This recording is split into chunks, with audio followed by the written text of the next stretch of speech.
Morning, friends. Good to see you all. Happy New Year to you as well.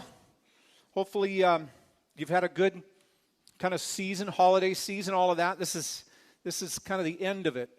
And as Jordan said, final gathering for us as City Point Church, final sermon of the year. And I know a lot of you are note takers. You like to take notes, helps you remember what's said. Others of you're better just listening. But I would encourage you maybe to prepare to take some notes today, because as I talk today, I'm going to be asking you there are things that you're going to be thinking about today in this moment, but they're really things that I intend for, I think are good for us to think about later today and maybe tomorrow and over the course of the next several days. So I'll be asking some questions that I think might be helpful for you to write down. So if you're a note taker, you're already ready. If you're not a note taker, well then you could get ready. This is one time. This is it. There's not a second try this morning. So if I blow it, I don't get a second chance. And I know there's people participating online, and we're going to air this next hour at 10:30. I noticed our technical team is awesome. I noticed that, but I also noticed that the timer is set for 30 minutes, of which I've already used a minute and a half. That's a lie. It's not going to be a 30-minute sermon, okay? I've done that one time in 30 years, so it's not going to be that. So I'm going to disregard that timer, because normally I don't get done till afternoon, and it's only 9:25. So I got time. You got time. Praise God. Now, it won't go that long either. But here's what I got. I have this morning, I have this right here, you can tell. Originally, it came from Fred Meyer. And but here's what this is. This is a mixed bag. And when I say that, I don't mean that figuratively. I mean literally. It's a mixed bag. So I've asked Joan Burns to come up here this morning. She's a little bit nervous, but I promised. Yeah, Joan. So I'm going to have you hold that microphone. If you just want to burst out in song, you could. She's the only person in the whole world that I would say that to. But I don't think she will. But she's going to help us with this mixed bag. And but before we do that, I do want you all to know that Joan and her husband Bob just a couple of days ago celebrated their 54th wedding anniversary. Hi.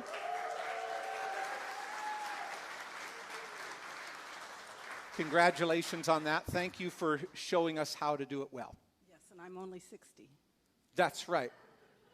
Did I not turn that on for you? Hello. Yeah, there we go. Okay. She's a little quiet. Tell her to, just turn it up. I'm only 60. Okay, so Joan, let's get on with this. I've only got 26 and a half minutes left, so to speak. Okay, so you're going to reach in the bag. Now, I've promised her there's no set mouse traps or anything like that. I did have this idea. I said, well, it's a mixed bag, which, of course, a mixed bag is this. There's things in here that you might want. There's things in here that you'll go, oh, that's great. I want that. And then there's other things in here that you're like, I didn't want that. I didn't want it. But here's the deal. You have to take the whole bag. Okay? It's a mixed bag. You have to take it all, regardless of what's in here. But here's what's not in here, which I thought was a great idea. My wife said, you're not going to do that. I had everything together, and then I had one more sandwich bag, and I was going to go out and catch a bunch of spiders and just have a bag of spiders. And she said, you're not doing that. Thank you. And then I said, okay, just a bag of bugs.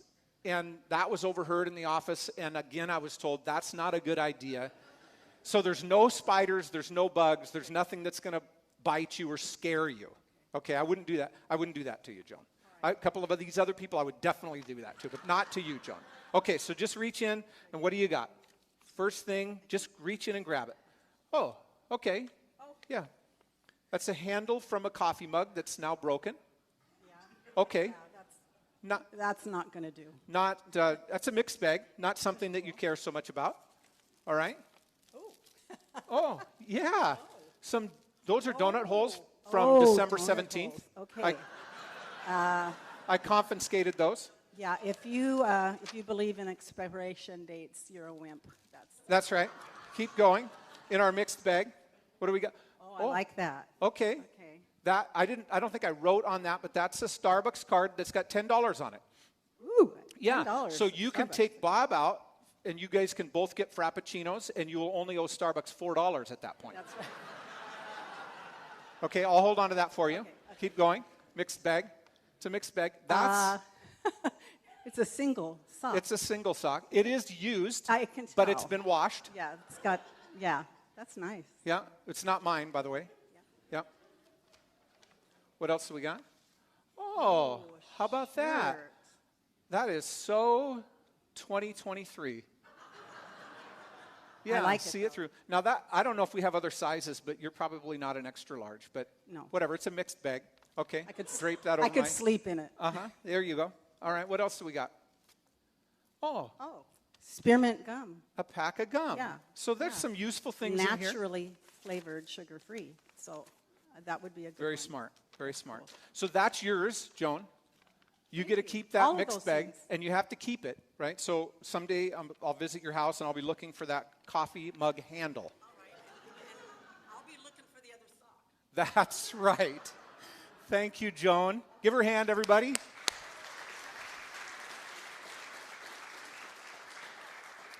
It's a mixed bag, right? There's just things that you want that are useful, that you're glad about, and then there's other things you're like, that's going to go in the garbage when I get home.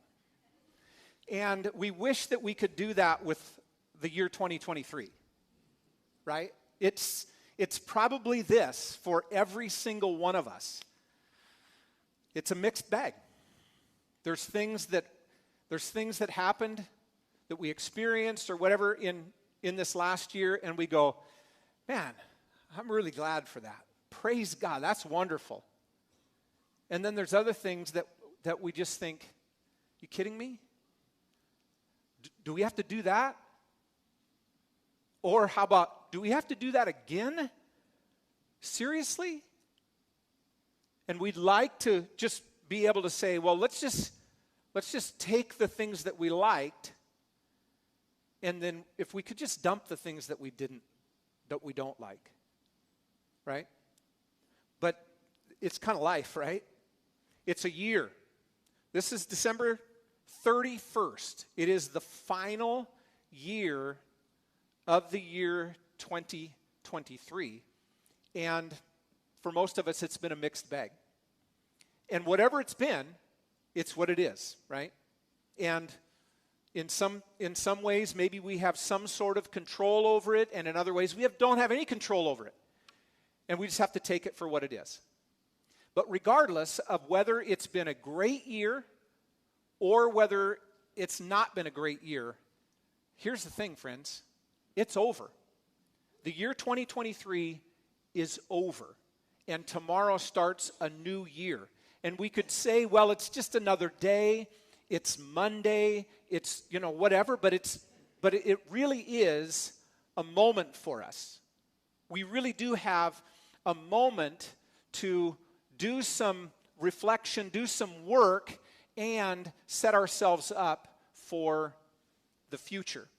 So on this final day of 2023, we're going to look at how to put a past year to rest. How to give it a proper burial so that we can start the new year well. So I'm really glad that you're here this morning. Even if you're simply participating online, I think it's an important moment for us to be together. So the title of the message is simple. Rest in peace. R.I.P. 2023. Okay? And our big idea, you can see it, right? To start a new year right, we need to give the old one a proper burial. And that's what we're going to do this morning.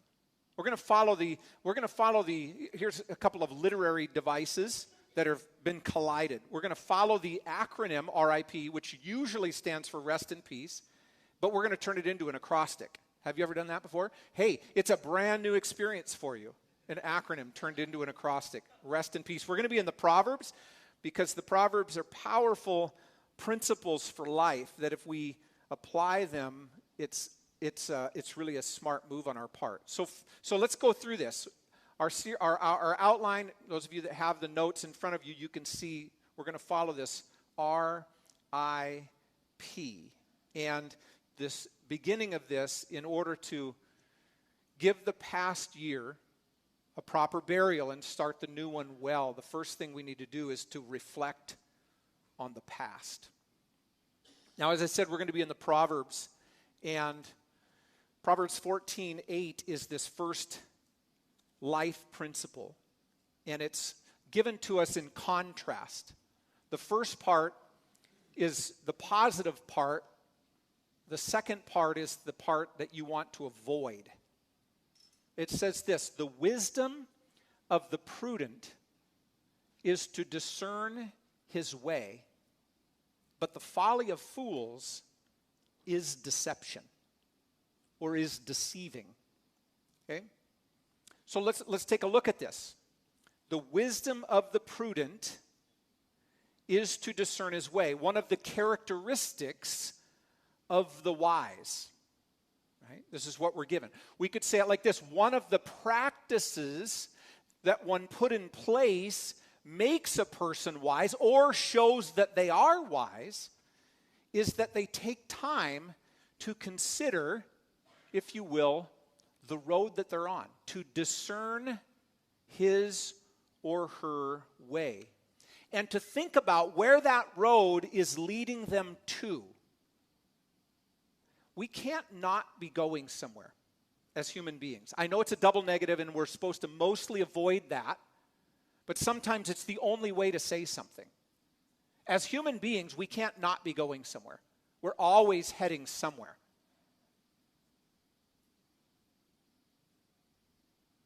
So the wisdom of the prudent is to give thought, to discern his way. We can't look simply at the moment. If we're on a way, if we're traveling a road, we need to look far enough down that road to see where that road is going to lead us to, because if we're on that road, it will lead us there. And we have to ask ourselves the obvious question: is that where I want to end up? We can't simply look at where we're at in the moment. People who simply look in the moment and live in the moment make all sorts of foolish, dare I say, stupid decisions, because they're simply basing their decision on the very moment. It's the opposite of prudence. But the wisdom of the prudent is to give thought to his ways, to show care for the future in order to make sensible decisions. Now, the second half of this is the folly of fools. Such a cool phrase, the folly of fools. One of the characteristics of folly, or as we could follow the same pattern, one of the practices that makes a person foolish is that they make rash decisions.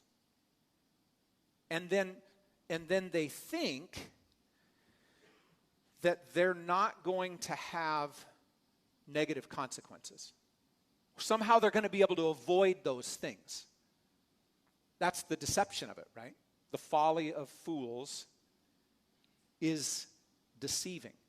It is deceiving. It is to believe something that's simply not true.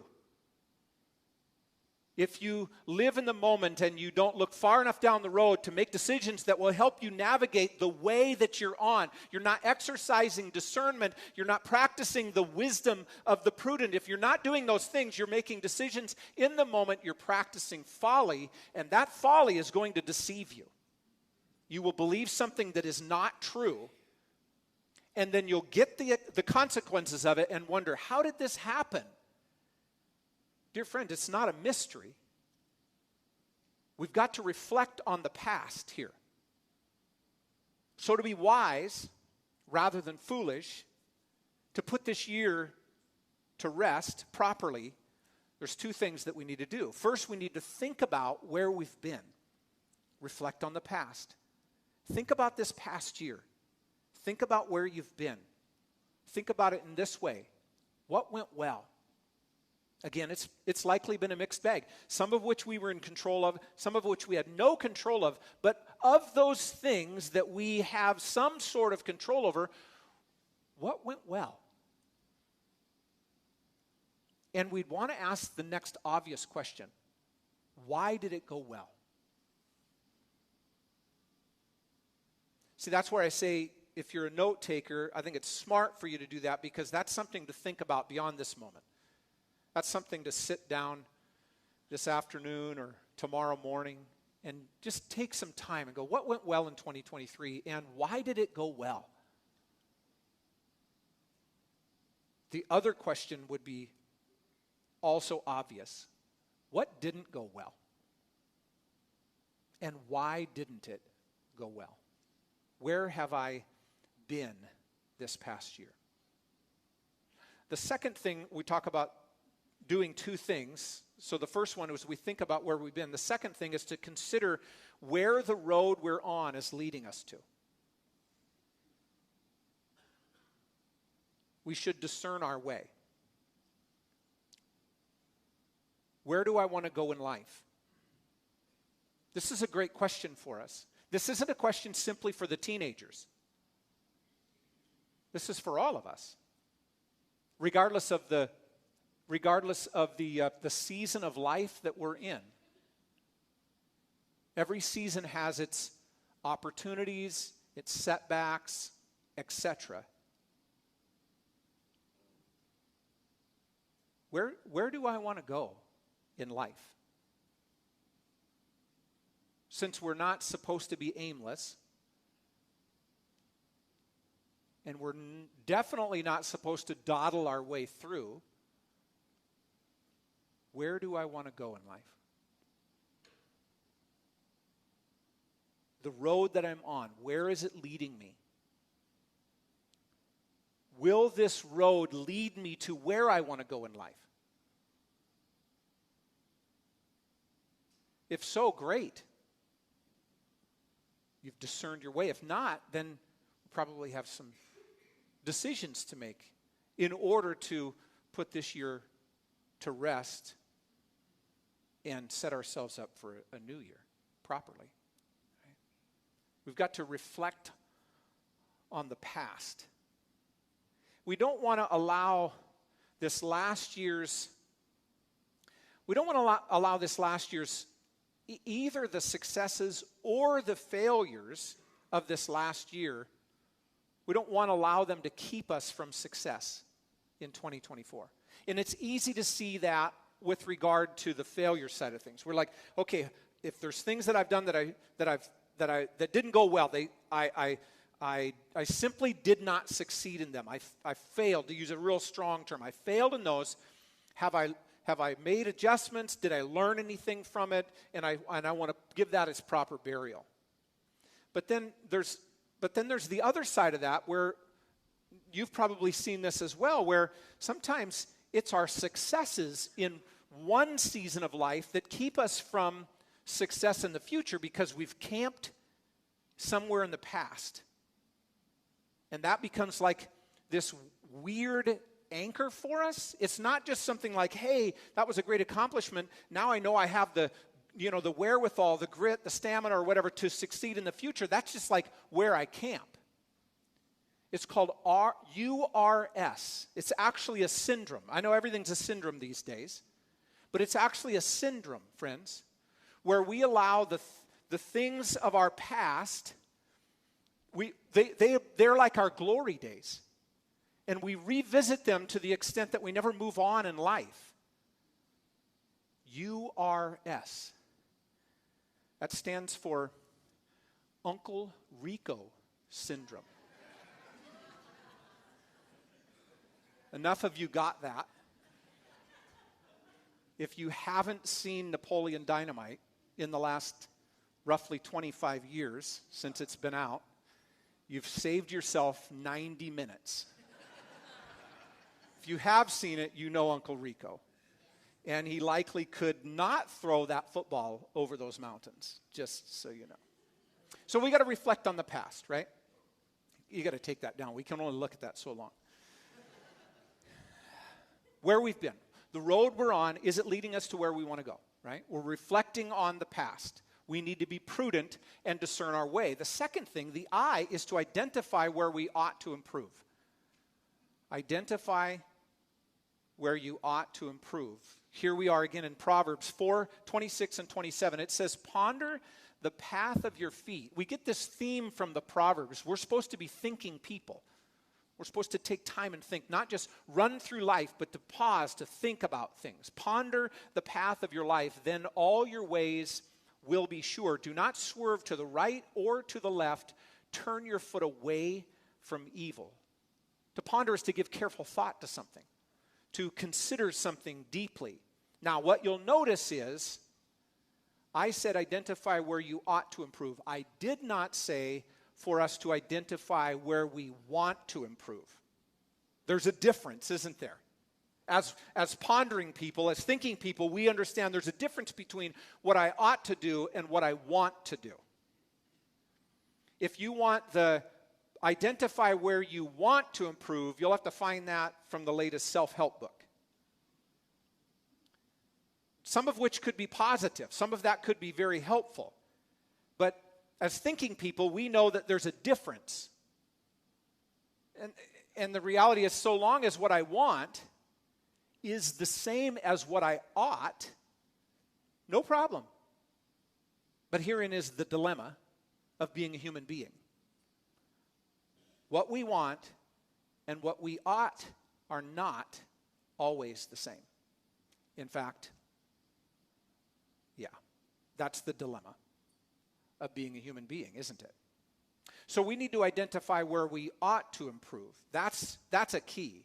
Where we ought to improve should be evaluated categorically, meaning our lives are made up of all sorts of different components or categories. There's our emotional side of things. There's the physical health of our lives, our spirituality, our intellect, our stewardship, our sexuality, our relationships, careers, parenting, marriage, etc., etc. And we really should ponder, as we're told, the path of our feet, not just in a general sense to get a general feel for where things are at in life and where we ought to improve, but to think about these categories. Where ought I improve in these specific categories? Here's what I've found in life, and it's true for me, it's true for you. Our aim in life is to mature. Our aim is to get all grown up in life, and I mean that categorically. That we need to grow up in every aspect of our lives. But when we evaluate it by category, what we find sometimes is in one area we're all grown up. And in another area, we're not. We're actually somewhat childish, right? So we could say it like this. When it comes to money management, I may be a full-grown adult. That's wonderful. But when it comes to relationships, I might be acting like a spoiled 9-year-old. You ever known anybody like that? So where ought they grow up? A pat on the back, an attaboy or an attagirl for the sound stewardship is in order. That's wonderful. Good job. But where ought you to improve? It's not sufficient as a human to be okay in one area and to be completely deficient in another area. Where ought I improve? Or we could say, well, I've known people who are they're like completely with regard to their duties at work, they're completely grown up. They're all mature. They know what's expected. They meet those expectations. They push themselves. They aspire to good things. They succeed. But then when it comes to their sexuality, they act like a hormone-driven 14-year-old. That's not okay. It's time to grow up. Where ought I improve? Which parts of us need to improve? Which parts of us need to mature in 2024? let me offer you a series of questions for your contemplation. How is your soul? Are you taking good care of it? Are you pursuing the things of God? Maybe a question before that would be, do you have a desire for the things of God? And there's no doubt we find ourselves in life, and certainly true in our walk with Jesus, for those of us that are followers of Christ, we find ourselves, there's an ebb and flow to things. Sometimes we feel like we're on the mountaintops, and other times we feel like we're in these really dark valleys. But regardless of where we are in the ebb and the flow, we do need to evaluate. Am I taking care of my soul where I'm at in this setting? Do I have a desire for the things of God? Am I pursuing? See, if I say, do I have a desire for the things of God? Some of us are like, right now, no, I don't. Is that the end of the world? Does that mean you've failed God and country? I would say no. I would say, welcome to life on earth. This is part of the deal. It's a mixed bag, friends. So when you find yourself there, what then do? You go, well, I guess I don't really love God. Well, that's probably not true at all. It's probably just you're in a funk. And it's a bugger, right? Technical term. Right? It's like, man. So the probably one of the best responses if you say, I just don't even have a desire for those things right now, probably one of the best responses would be to admit that. Not as a way of, and even meaning to God and maybe even to others, but not as a way of saying, I'm a failure, I'm a loser, all of that, but to say, I'm not there right now, Lord. Would you give me the grace? Would you stoke the fire? What we know of Jesus is that he doesn't break bruised reeds, and he doesn't snuff out smoldering wicks. That's a very poetic way of saying he's very patient with us. And when he finds us in a place where we don't want to be, and we just feel like the fire's gone out, and I'm tired, and I'm wounded, and I'm passionless,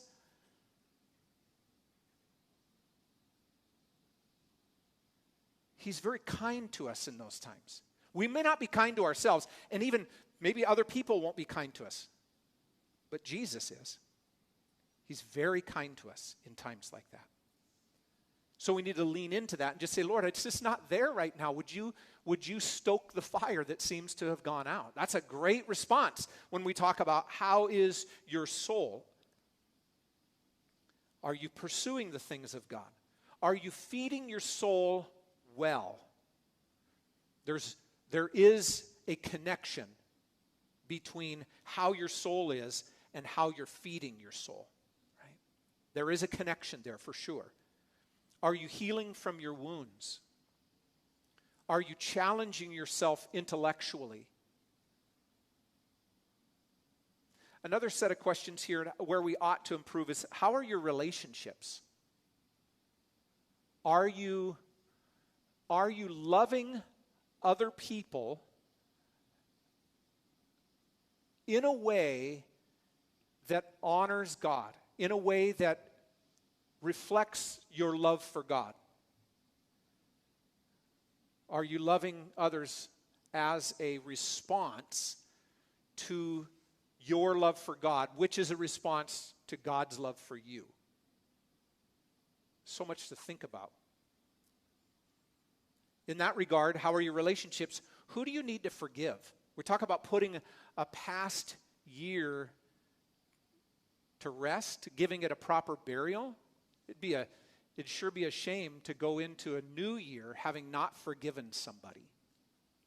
Forgiveness is,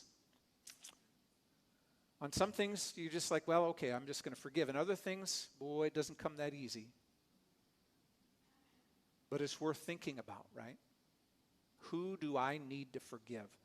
And the stipulation from the Lord is, as God has forgiven us.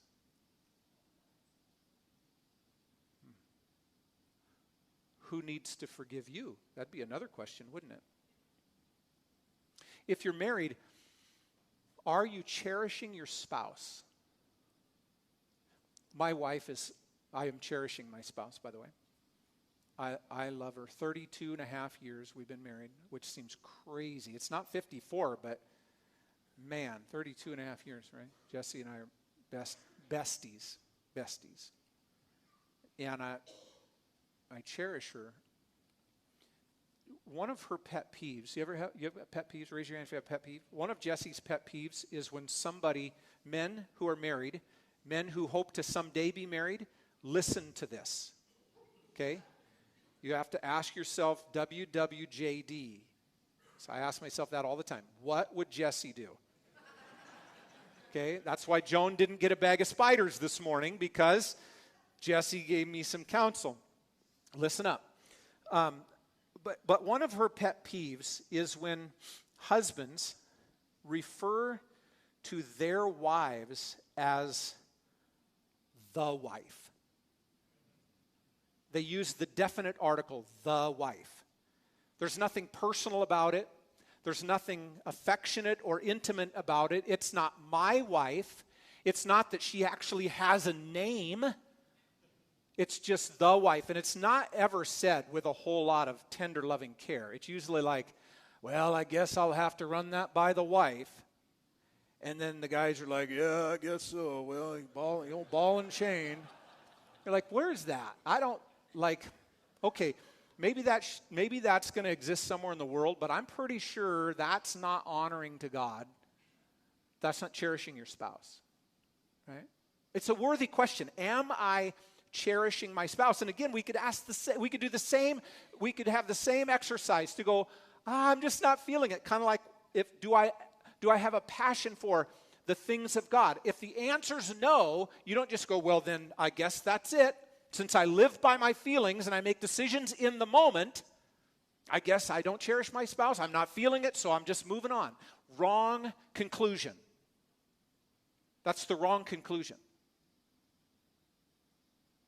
The better response would be, like, I would suggest literally getting on your knees or on your face before God and cry out to Him to give you what you lack. To put in your soul, to put in your heart a dear, tender, loving care for your spouse. Because that's what's supposed to be there. And again, sometimes, it's just not there. If you've only been married for 4 weeks, hang in there. There'll be an ebb and flow. Over time, though, it's one of those deals. We have to nurture it, though. And when we find it not there, then what do? I need to identify where we ought to improve. Are you nurturing and disciplining your children, those of you who have children? How are your relationships? That's what we're talking about. Are you in community with other people, or are you living mostly isolated? You're supposed to be in community. You ought to be. Remember what you ought to. You ought to be in community. Life is meant to be shared, the relationships. Where people are depending on you, you're depending on them. There's an interdependence. We're not supposed to be autonomous people. How is your stewardship? That's another category. Are you being responsible with what you have? In that regard, are you exercising the gifts that God has given you for the good of others? God has gifted every one of us in various ways. And it's not the right response to envy other people for the gifts they have, but to recognize the goodness of God and the gifts that He's given to each one of us, and then to try to use those gifts in a way that serves other people and honors God. So are you doing that? Am I doing that? It's a stewardship issue. If we use our gifts, I want to be careful with this. If we if we're using our gifts to provide for our household, meaning in our jobs, our careers and that's a good thing.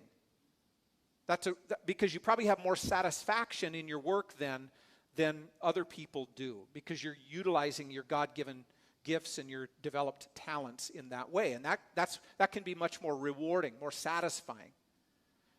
But here's where I want to be careful. If you're only using your gifts in order to provide for your own household, I would say that's an area where you ought to improve.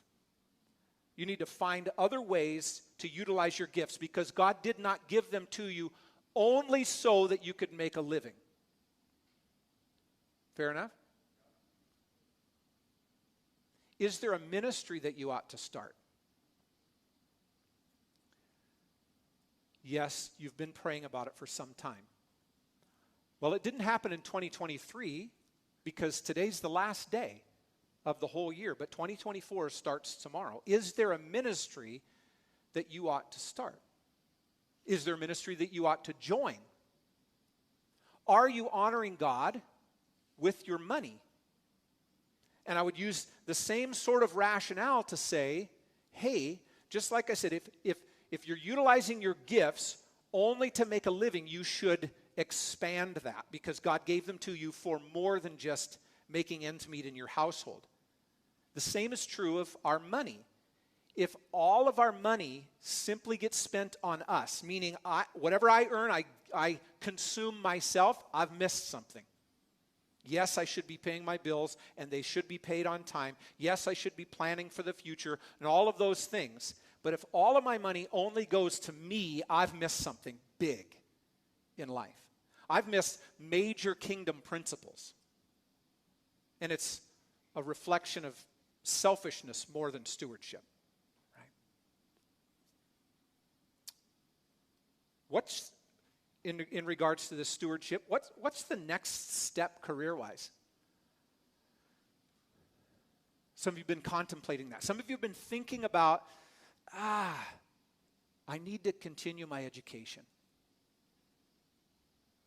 Well, maybe 2024 is the year to do that. Where ought you to improve? Some of you have been thinking about, should I continue my education? Yeah, something to really think about. Some of you are thinking about other sorts of career moves. Some of you have retired. And you say, well, I don't have any more career moves. Yeah, but there's still life. There's still things.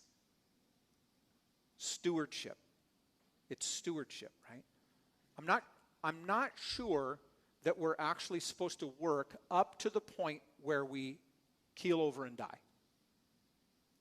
Right? I know there's this thought in ministry, like, there's no retirement. I'm like, I don't see that in the Bible.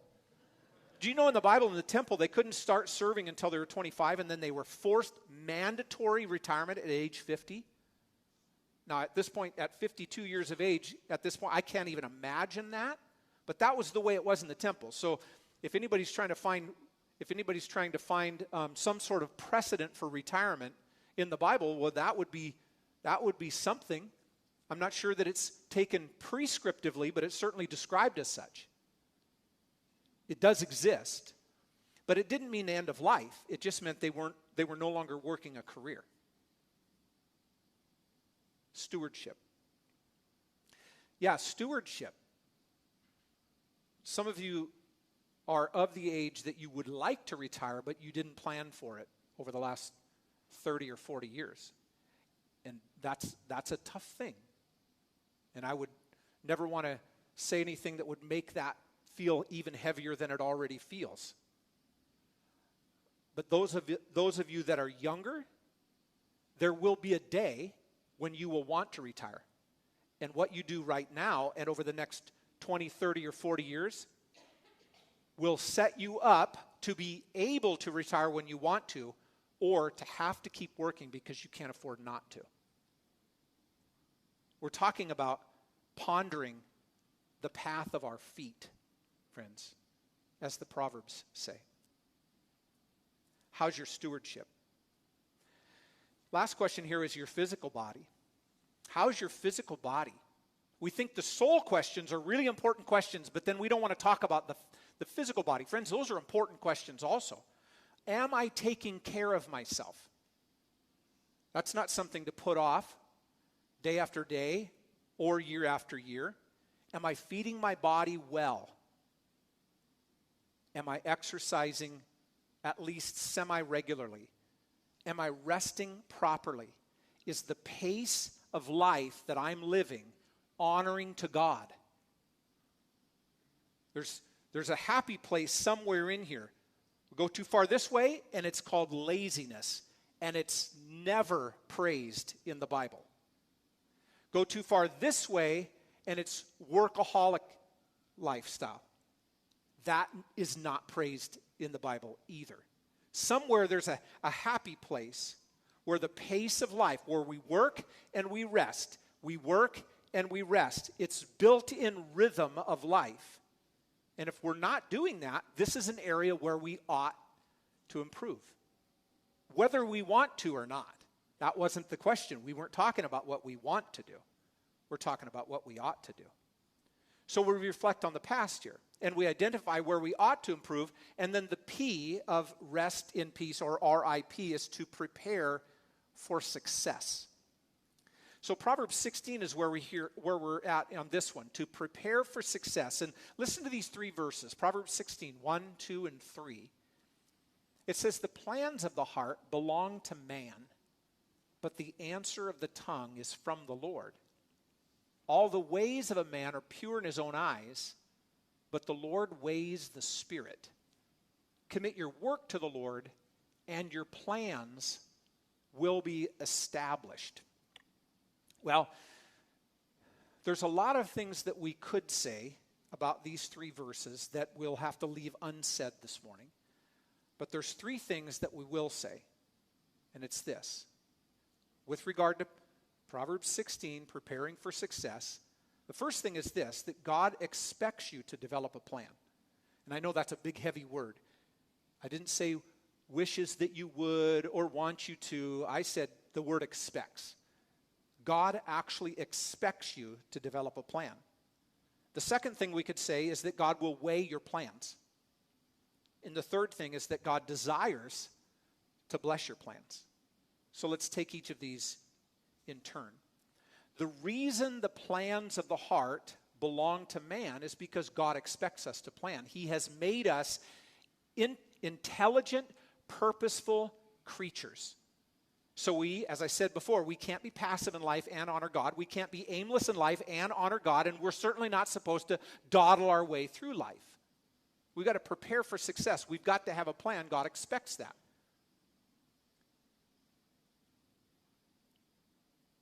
If we understand, as thinking people, if we understand where we ought to improve, then we certainly have the intellectual prowess to understand that we have to have a plan in order to get there, right?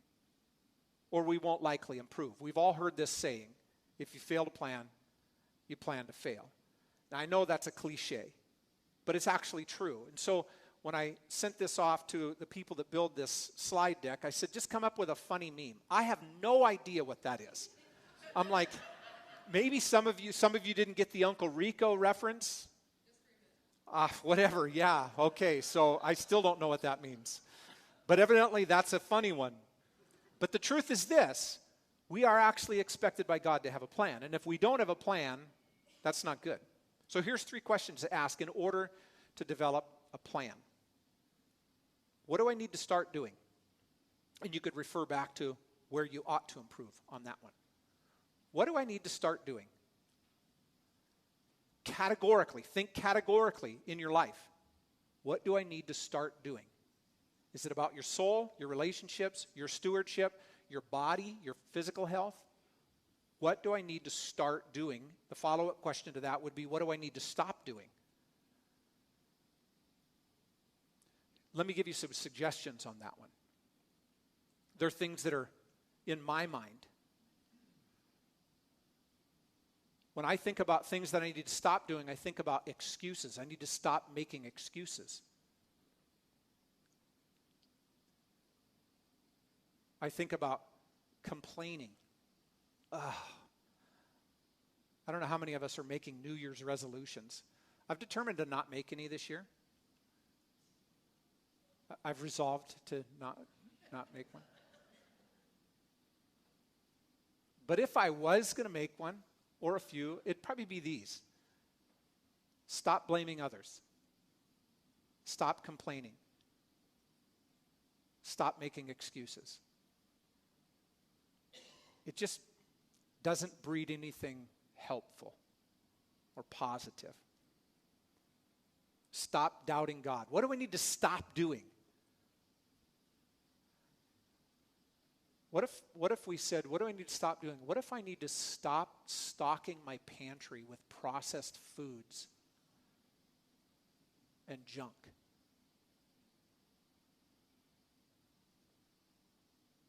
That'd probably be a decent resolution if it's something we fall prey to. I need to stop watching junk online or on the television. I need to stop overworking. I need to stop sleeping in constantly. Like, there's things, right? We could keep going. And I know you're saying, please don't. Let's move on. Okay. Let's move on. So I said 3 questions. What do we need to start doing? What do we need to stop doing? And what resources are available? So I'm going to give you some resources here this morning. With regard to books and studies, here's a couple of resources. Write these down. Hoopla and Libby. Hoopla and Libby are 2 apps that link to the public library system. There is such a thing as the public library system. About this time last year, I had a conversation with Melissa French. I don't know if you're here this morning, Melissa, or not. But Melissa and I were talking, and I told her, hey, I bought a book. I haven't been listening to audiobooks. I tried years ago, and it didn't work for me, so I just scratched that as an idea. But this year, I intend to listen to some books. I just need to pick the right one, so I bought one. She goes, you bought a book? I'm like, well, yeah. What do you? I was telling her how surprised I was that the audio digital version is almost as expensive as the hard copy book. I'm like, what? How could that be so expensive? But it seemed like a lot. And she said, well, there's 2 apps, Hoopla and Libby. They link to the library system. There's such a thing. I'm like, okay. So you go down, you get a library card, and then there's literally thousands and thousands of books. You could actually check them out at the library, or through the app, you can download them as ebooks or thousands of audiobooks. Thousands. I listened to like 30 different books this year while I'm working out. I'm listening to history and listening to leadership. And you just pick the right books, right? Resources, friends. Hoopla and Libby. Here's one. The church actually pays the subscription for everybody that's a part of, affiliated with City Point Church. It's called Right Now Media. Write that down.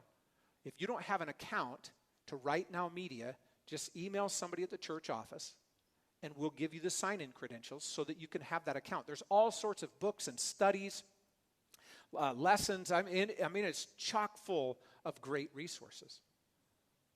What do you need to start doing? Well, that'd be something to think about. I seem like I just kind of taking a holistic approach to this morning. So books and studies. The second idea with resources that are available is fitness. And there's a lot that could be said about this. There's all sorts of ways to stay fit, even in your own house, in your own living room. But some people say, I just don't have the discipline for that. Totally get it. Did you know? I didn't know this. I typically exercise at home, but I tried to make some adjustments this year and trying to mix things up a little bit. And so I went around to the various clubs, places where you can exercise. I can't think of the term. Gym, thank you. I like the term gymnasium, so thanks for prompting that. Do you know that you can get a membership at Planet Fitness for $10 a month? $10. And you have access to almost everything there. Most people could do that, $10 a month. Yeah. Here's some for Bible resources. Write these down. BibleProject.com, BibleProject.com, and BlueLetterBible.org. If you dug in there, you could come away with a master's level degree in the Bible. You won't have a master's degree, but you could come away with a master's level education. the Bible Project, and blueletterbible.org. Here's one with regard to City Point Church. If you're here this morning and you're a guest, that's great. Glad you're here. I think it's cool. I hope you come back. But for those of us that are a part of the church, I get questions on a regular basis, like, because we teach, this is not a normal sermon for us. Typically, we're taking a book of the Bible and we're teaching through it verse by verse, chapter by chapter. We're working through it. And people want to know, hey, where are we going in 2024? But the people who listen to the Inside Out podcast already know that, because we've said it on the Inside Out podcast a couple of times. The Inside Out podcast it's where you learn things like that. So where are we going in 2024? Well, Jordan told us about this, Pastor Jordan told us about this 5-week series we're doing called Are We There Yet? And now that'll start next week. But after that, we're going to do a series called Blooming in Babylon. And it's the book of Daniel, 1st and 2nd Peter, and Jude. That's going to be the bulk of 2024. Those 4 books/letters were written to generally the same audience. And it's where we find ourselves in our culture. And I think those are going to be timely. That's going to be a timely series for us. But if you listen to the Inside Out podcast, you know that. It's where you find out, it's like where you get the culture of City Point Church. It's where you find things out. And you kind of get the inside scoop, if you will. So that's a good one. I think that'll prepare you for success as far as resources. The other one is the Church Center app. If you don't have the Church Center app, you don't know about natural communities. You don't know when they're coming up. You don't know when to register for them. You don't know about the classes. We name about 1 out of every 15 things that's going on as a part of City Point Church from the platform. We simply cannot. This whole gathering would be a commercial week after week after week if we said everything that's going on, all of the opportunities. The Church Center app is the place for that, right? So that's a good resource for you. Now, so I said 3 statements that we can make from Proverbs 16. The first is God expects you to develop a plan. The second one is that God will weigh our plans. And this is a necessary part of our own selves, right? Our success in our lives is we need a sense of accountability. As I said, we're not independent people. We're not autonomous creatures. We belong to God, and we're accountable to Him, and He's going to weigh our plans. He expects us to make plans, and He's going to weigh those plans. And third thing, God desires to bless our plans. He desires it. So we make plans prayerfully. We make plans, as we make plans prayerfully, we allow God to, we try to hear that still small voice. We try to find the promptings of God from His Word, and we allow God to inform those plans and to refine those plans. And then we pursue the fulfillment of those plans. We commit our work to the Lord, and He blesses our plans. He establishes them. Now, success does not always look like we thought it was going to look. The plans that we lay out, sometimes just a broad plan, sometimes they're detailed like to the minutia. And probably it's going to be pretty rare that those plans work out precisely the way we laid them out. Success sometimes looks quite different. And we, as followers of Jesus, we allow Him to define success for us versus us saying, hey, this is what I decided, God, and now I'm going to hold you accountable to this. That's like not the way to go about it. We establish our plans. God holds us accountable, and then He blesses it. And He sometimes makes it look different than what we thought it would look like, but with His blessing, it's good, friends. It's good. So prepare for success. That's a part of giving the past year a proper burial. We got to look forward. So it's likely, as I said, for all of us that this past year, 2023, has been a mixed bag. And like I said, regardless of what it's been, it's over. And we need to give it a proper burial.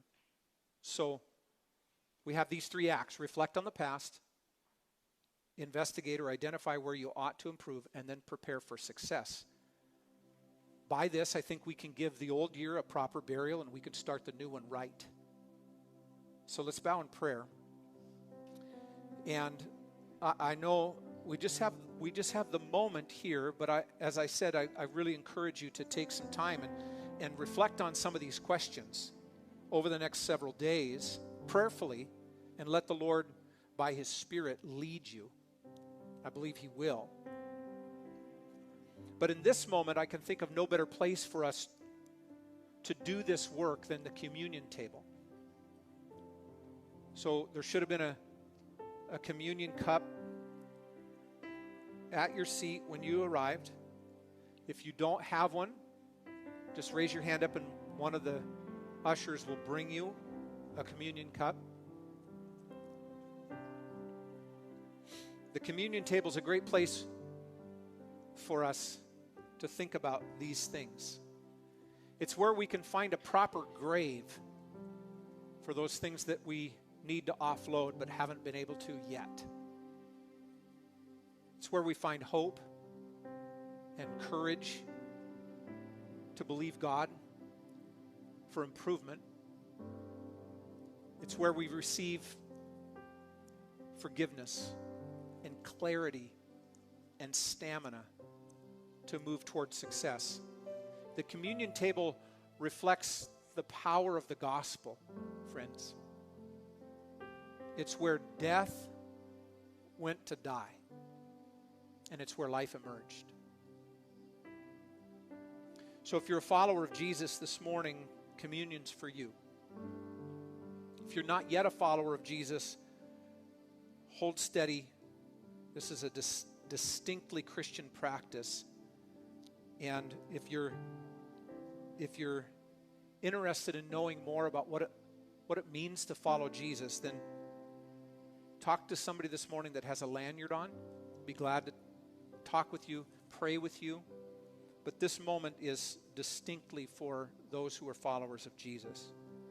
So just peel the cover back there and get to the bread.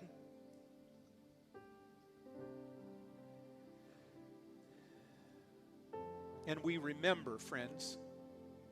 Jesus said, do these things in remembrance of me. So we could think back through the whole year and 2023 and we could remember good things and we can remember bad things, but this is the moment where we remember Jesus. And we filter all of our reflecting through Jesus. He gave His life for us. Wounded, bruised, battered, His body for us. Because we're loved, because eternity's real, because God desires you to be in His family.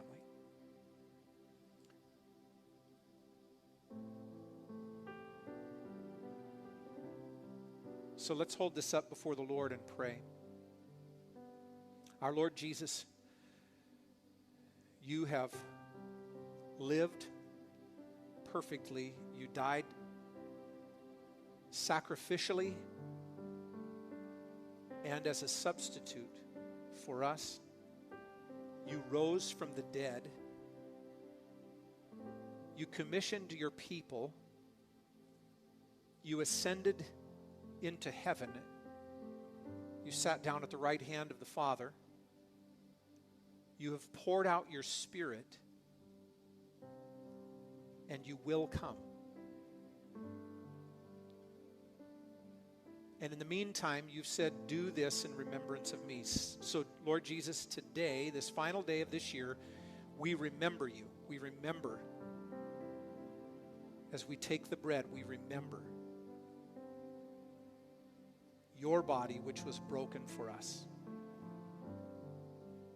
Forgive us of our sins. Cleanse us from all unrighteousness. Heal our souls. Heal our bodies. Renew our minds. Restore our hearts. Work in us that which is pleasing to you. even as we receive the bread this morning together.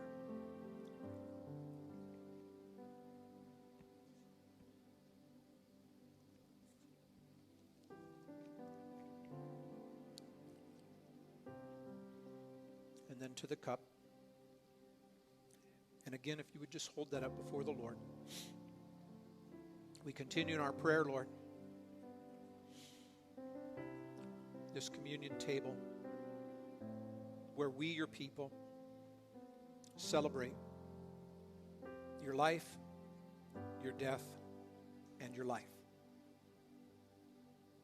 And your blood was shed for us. And we do this in remembrance of you. May our whole lives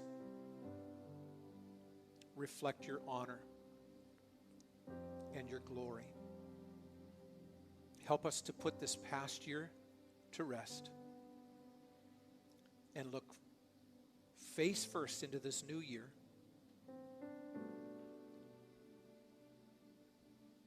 knowing you're with us.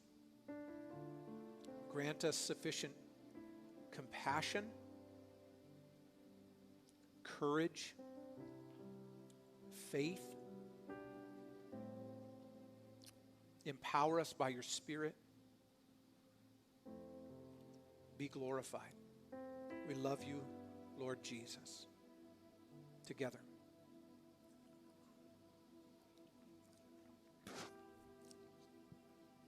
Amen.